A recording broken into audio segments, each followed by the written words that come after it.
Hi, welcome to Blog to Your Talent. This is lesson 7, and we are on the topic of why you should blog. One of the reasons why you should blog to your talent is because you will want to create an online portfolio. Now, if you're not familiar with the idea of a portfolio, and you might not be because you're still a child, you'll find that adults, when they get very specialized in their field, they don't have a common type of job, people want to see evidence of the previous work that they've done, and they'll a lot of times take photos of what they've done, maybe some examples of the kind of work that they've written about, and they'll put it in a binder that's very attractive, and they'll bring it with them to a meeting to show someone else that they have had experience working on this or that part of their talent, and that they're ready to go. Well, that is very expensive. You have to carry this around, and it's not very effective. But you can do the same thing by blogging about your talent. You blog about this every day. What you've done, where you hope to go, evidence of the kind of work that you've done. So when you are blogging, the one difference about creating your portfolio online like this is that normally for an adult, it's usually because they're already really good at what they do and they're doing this to get hired for a particular job.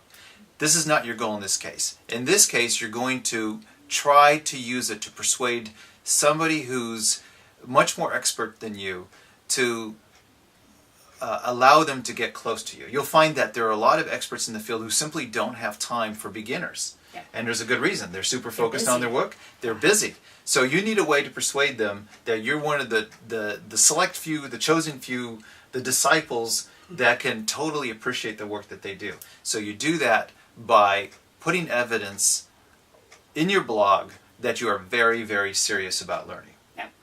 And what have you noticed with regards to that opening the doors for our own children? We have at least 2 really good examples, and with one, our son who is interested in coding, and he's the one that's almost 12, and he's been blogging for quite a while now, and he follows some bloggers, and in one case he will leave comments on that person's blog giving examples of what that blogger taught him and how he was able to repeat that, maybe add a little bit of his own style to it and create something on the computer based on what this person taught him. This turned around and really was beneficial to him because that more expert blogger then used, this is in this case my son Nicholas, used Nicholas as an example of what can be done using, was this Raspberry Pi? Yeah. Using, not the food, but the computer Raspberry Pi. and he was actually able to showcase that in a talk that he was giving in a worldwide, in England. In England, and show a whole room full of people. He had Nicholas's example, I think even a picture of him in there. Yes. And so this has been fantastic for Nicholas because this is a man who would be very difficult to reach or to learn from or to ask questions of in a normal case. And the reason he was able to do that is because he could go back to our son's blog and see how serious that he was. And so it opened up the doors. That's a perfect example. Yep. And every time, whenever Nicholas learns something from somebody else who's an expert, he will blog about it, and then he'll go and personally email the person, and oftentimes he'll go and thank them for what the person taught Nicholas, and then he'll backlink it to his blog. So that person has an opportunity to go back, and they love it. I have to say that adults who are really good at something, they want to know that the next generation coming up is going to learn and take care of them, take care of them in their old age. They want to know that there's a future for this world. And this is a chance for young people like you to go out and become really good at something, but to get the attention of these experts, they want to know that you're serious. And the way that you show you're serious is to continually blog and showcase those posts in your portfolio. And eventually you can do this in so many ways, branching out to YouTube videos that you embed in your blog, that you create about what you're doing. There's a lot of ways to show, but this is going to showcase how serious you are in your talent. And so what I want you to do in this lesson, your exercise, is to think about 10 things. In fact, this is where, start off first of all with just pen and paper, jot 10, 20, 30 ideas of all sorts of things you could do for your talent to show that you're serious. But I want you to narrow down then to just 10.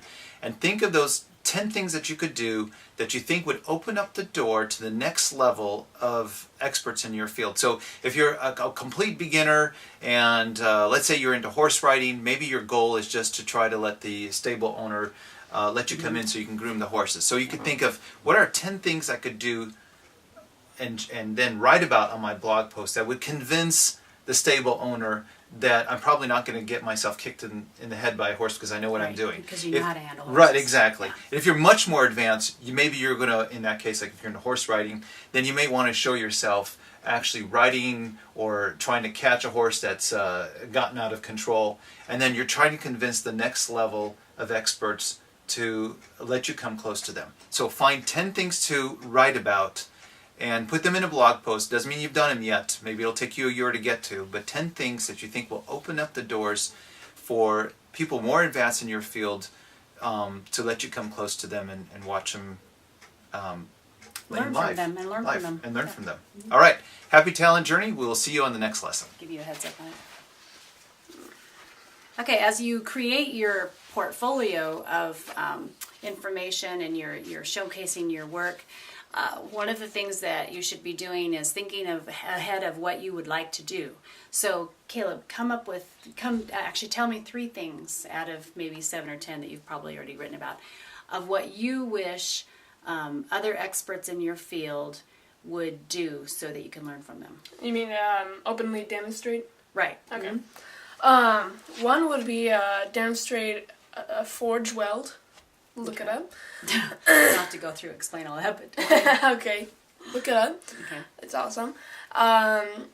Second, probably demonstration of drawing out the tang, Okay. blacksmithing term, Look it up. and yeah, and also a demonstration of full-on heat treating, I think. Okay. All right. So as Caleb finds these answers and learns how to do it and probably actually does some of that practice himself, I do. he will be able to blog about those and add that to his portfolio. So thank you, Caleb.